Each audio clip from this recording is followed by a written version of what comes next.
జగన్మోహన్ రెడ్డి గారికి వచ్చే ఆదరణ ప్రతిపక్షం వాళ్ళు సిపిఐ అవనండి, కాంగ్రెస్ అవనండి, టీడీపీ అవనండి, ఎవరైనా ఆయన మీద వచ్చే ఆదరణ జనాలు వచ్చే ఆ ఫ్లోటింగ్ కానీ ఆ జనాలు కానీ చూసి ఓరవలేక జగన్మోహన్ రెడ్డి గారిని రాళ్ళ పెట్టి కొట్టమని, ఏంటి దేని పెట్టి గుడ్లు పెట్టి కొట్టమని, టమాటాలు పెట్టి కొట్టమని మన ప్రతిపక్ష సీఎం మాజీ సీఎం మన చంద్రబాబు నాయుడు గారు అంతకుముందు సభలో చెప్పారు. అయితే ఆయన చెప్పటం వల్ల జనాల్లో విపరీతమైన ఇప్పుడు మందు తాగిన వాళ్ళు అవనండి, గంజా తాగిన వాళ్ళు అవనండి, బ్లేడ్ బ్యాచే కానీ వాళ్ళల్లో ఏంటి రెచ్చిపోయి ఏంటి సింగనగర్ జరిగే మీటింగ్లో జగన్మోహన్ రెడ్డి గారి మీద దాడి చేశారు.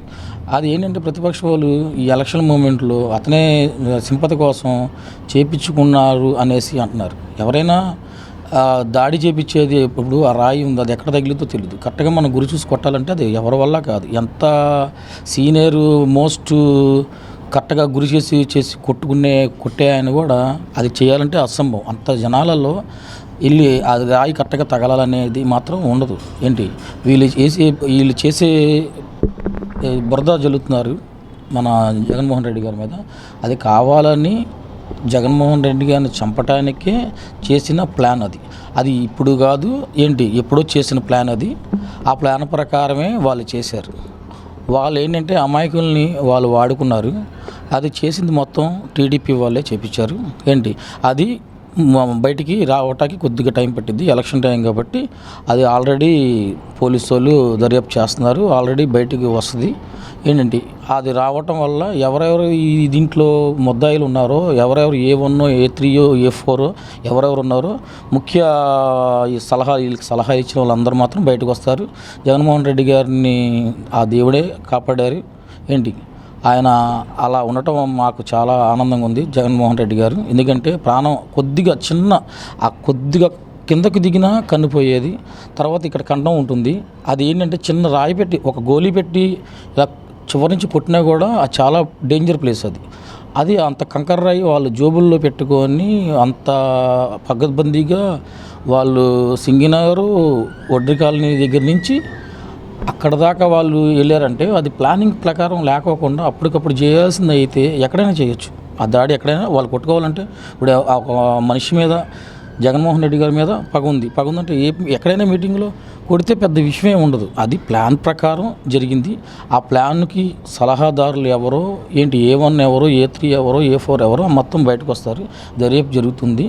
ఏంటంటే ఇంకా మన పోలీస్ ఆఫీసర్లు కానీ ఎవరైనా సరే పైన చెప్పే ఫోన్లు కానీ మాటలు కానీ వచ్చే అవి పక్కన పెట్టి సీరియస్గా దర్యాప్తు చేసి, ఏంటంటే ఒక సీఎం మీద మామూలు ఆతకాలం ఒక ఎమ్మెల్యే మీద జరిగితేనే, ఒక ఎమ్మెల్యే గారికి కుక్కపోయిందంటే పోలీసులు అడవడి చేసేసి ఎంతెంతో చేస్తారు. అలాంటిది ఒక సీఎం గారి మీద దాడి చేయడం అనేది చాలా అసంభవం. అది ఒక సీఎం మీద డిపార్ట్మెంటు మఫీలో కానీ డిపార్ట్మెంట్ డ్రెస్లో కానీ ఎంతోమంది చాలా జాగ్రత్తగా ఉంటారు. అట్లాంటి సీఎం మీద జరిగిందంటే అది ఖచ్చితంగా ప్రతిపక్షం వాళ్ళు కుట్ర పొంది జగన్మోహన్ రెడ్డి గారిని చంపటాకే చేసిన ప్లాన్. అది ప్లాన్ ప్రకారం జరిగింది.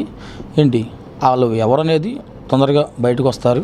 సార్, పవన్ కళ్యాణ్ మాట్లాడుతూ ఒక రౌడీ మీద రాలేసిన స్థాయి జనాలకు ఉంటుందా అని అడుగుతున్నాను. ఇప్పుడు పవన్ కళ్యాణ్ గారు కూడా రాజమండ్రి ఎక్కడో మీటింగ్లో చెప్పారు.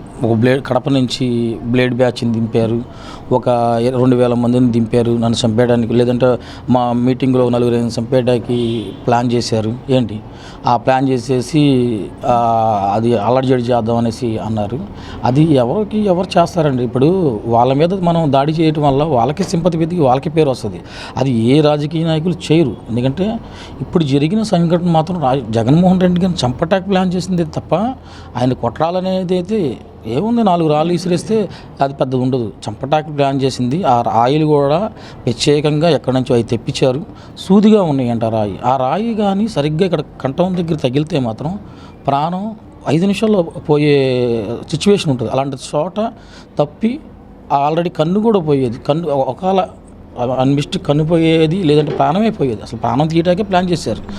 అది అంత ఫోస్ట్గా అంత ఫాస్ట్గా ఇసిరిన రాయి జగన్మోహన్ రెడ్డి గారికి తగిలి ఎల్లంపల్లి జగన్మోహన్ రెడ్డి గారి అదృష్టవంతులు కాబట్టి తల వెనక్కి అనటం వల్ల అది మళ్ళీ ఎల్లంపల్లి శ్రీనివాసరావు గారికి తగలటం, ఎల్లంపల్లి శ్రీనివాసరావు గారి కన్నుకు డైరెక్ట్ కన్నుకు తగిలింది ఆయనకి.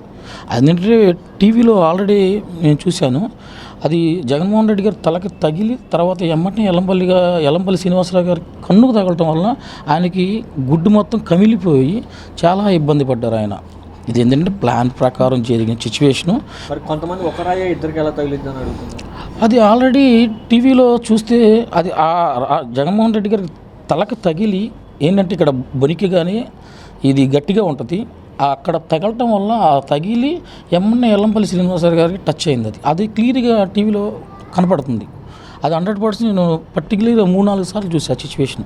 కంపల్సరీ శ్రీనివాసరావు గారికి కంపల్సరీ తగిలింది. అది ఎల్లంపల్లి శ్రీనివాసరావు గారికి తగలటం, ఆయన కన్ను మూసుకోవటం బాగా నాకు 100% జగన్మోహన్ రెడ్డి గారు వెళ్ళకపోతే మాత్రం చాలా ప్రమాదం అయ్యేది జగన్మోహన్ రెడ్డి గారికి. అది ఒకే రాయే ఇద్దరికి తగిలింది. కానీ చాలా రాళ్ళు ఒక 2-3 లేదా 4-5 దగ్గర రాళ్ళు మాత్రం జోబులో పెట్టుకొని వాళ్ళు ఫాలో అయ్యారు. 2-3 చోట్ల వాళ్ళకి తప్పి, 3వ చోట అక్కడ కరెంటు పోవటం, ఎవరో అక్కడ కెమెరా లేకపోవటం, అది చూసుకొని అనువుగా అది అక్కడ చేసిన దాడి. అది 100% ప్లాన్ ప్రకారం చేశారు. 100% మన జగన్మోహన్ రెడ్డి గారిని చంపటానికి చేసిన ప్లానే అది. ఎప్పటికైనా జగన్మోహన్ రెడ్డి గారికి హత్య ప్రయత్నం కానీ జగన్మోహన్ రెడ్డి గారి మీద కుట్ర పొందే ఇది ఎవరైనా ఉన్నారంటే చంద్రబాబు నాయుడు గారే. జగన్మోహన్ రెడ్డి గారికి సావు ఏదైనా జరిగిందంటే అది మిస్టేక్ అనకూడదు మనం. అన్మిస్టేక్ ఏం జరిగితే మాత్రం అది దానికి బాధ్యతుడు చంద్రబాబు నాయుడు గారు అవుతారు. ఎందుకంటే టీడీపీ అయింది అది. ఎందుకంటే పైనుంచి ఎవరైనా సపోర్ట్ లేకోకుండా కింద స్థాయి వాడు చేయాలంటే ఆయన చూడాలంటేనే ఒక సీఎం దగ్గరికి మనం అంత దూరం ఒక 20 అడుగుల దూరంకి వెళ్ళాలంటేనే చాలామంది సెక్యూరిటీ ఉంటుంది. అట్లాంటిది ప్లాన్ ప్రకారం లేకోకుండా సామాన్యుడు చెయ్యాలంటే అది చాలా అసంభవం. అది ఒక సామాన్యుడికి ఎమ్మెల్యే దగ్గరికి వెళ్ళాలంటే ఆయనకు కాల్ షీట్ కావాలి, ఆయన ఎవరైనా అడుగుతారు, మనం అక్కడ నుంచోవాలి ఒక గంట. అలాంటిది సీఎం దగ్గర మనం ఎట్లా పడితే కొట్టేయడం అనేది అసంభవం. అది ప్లాన్ ప్రకారం జరిగింది. ఎవరెవరు కుట్రదారులు ఎవరెవరు దీంట్లో ఉన్నారో మొత్తం బయటకు వస్తారు. పోలీసులు మాత్రం ఊరుకుండే ప్రసక్తే లేదు. జగన్మోహన్ రెడ్డి గారికి అలా ఉండటం వల్ల మేము చాలా దేవుళ్ళకి మేము యేసుప్రభు కానీ అల్లా కానీ మేము మా అమ్మవారిని, నాకు అమ్మవారు అంటే ఇష్టం, అమ్మవారి గుడికి వెళ్ళి మేము మన జగన్మోహన్ రెడ్డి గారు చాలా బాగుండాలి, ఇంకొక చోట అలాంటి జరగకూడదని మేము ఒప్పుకున్నాం. జగన్మోహన్ రెడ్డి గారి 2024లో చాలా 130 సీట్లు పైమాటే జగన్మోహన్ రెడ్డి గారు గవర్నమెంట్ ఫామ్ చేస్తారు. ఎవరెవరు గవర్నమెంట్ ఫామ్ అవ్వగానే ఎవరు అనేది మొత్తం బయటికి తీస్తాము. తాట తీసేది మాత్రం 100% గ్యారెంటీ. అనే విజయవాడలో జగన్మోహన్ రెడ్డి గారి మధ్య జరిగిన దాడిని ఏ విధంగా చూస్తారు? కొంతమంది ఏమో జగన్మోహన్ రెడ్డి సింపతి కోసం చేశారంటున్నారు. టీడీపీ వాళ్ళు ఏమో అలాగే ఇప్పుడు సింపతి కోసం ట్రై చేస్తున్నాడు జగన్మోహన్ రెడ్డి, అందుకే దాడి చేసుకున్నాడు అని చెప్పి అంటున్నారు. కానీ పోలీసులు ఏమో దీంట్లో రాజకీయ కుట్ర హత్య ప్రయత్నం జరిగిందంటున్నారు. దీన్ని ఎలా చూస్తారు? దీన్ని హత్యా ప్రయత్నం అనే చెప్పుకోవాలి. విష్ణుడు ఎలాగైనా ఇక్కడ తగిలిస్తే కావాలని చేయించుకోరు కదా. అది ఖచ్చితంగా అది కుట్రపూరితంగా చేసిన పనే. ఆయన హత్య చేయాల్సిన ఒక పథకంతోనే ఆ రాయి ఇస్రారని చెప్పుకోవాలి. ఇప్పుడు గతంలో టీడీపీకి ఎటువంటి ప్రమేయం లేదన్నారు, కానీ ఇప్పుడు చూస్తే టీడీపీలో ఉన్నటువంటి ఎవరైతే ఉన్నారో దుర్గారావు అనే వ్యక్తి టీడీపీ సెంట్రల్ ఆఫీస్లో పనిచేసే వ్యక్తిని అరెస్ట్ చేయడం జరిగింది. దీన్ని ఎలా చూస్తాం? అంటే ఇక్కడ సెంట్రల్లో ఇక్కడ బొండా ఉమాతో ఆయన ఫోటోలు కూడా మనం చూసిన సంగతే. అది ఖచ్చితంగా ఇక్కడ ఉన్నటువంటి ఎమ్మెల్యే బొండా ఉమా హస్తం ఉందని చెప్పుకోవాలి. అతనితో ఫోటోలు దిగిన ఫోటోలు కూడా ఉన్నాయి కదా. అంటే ఇది రాజకీయ కుట్రగా జరిగింది. ఇది నిజంగా చెప్పాలంటే ఒక రాజకీయ కుట్ర భాగంలోనే జరిగింది. మరి పవన్ కళ్యాణ్ అంటున్నాడు ఒక రౌడీ మీద రౌడీలు రాయేస్తారా అని అడుగుతున్నాడు.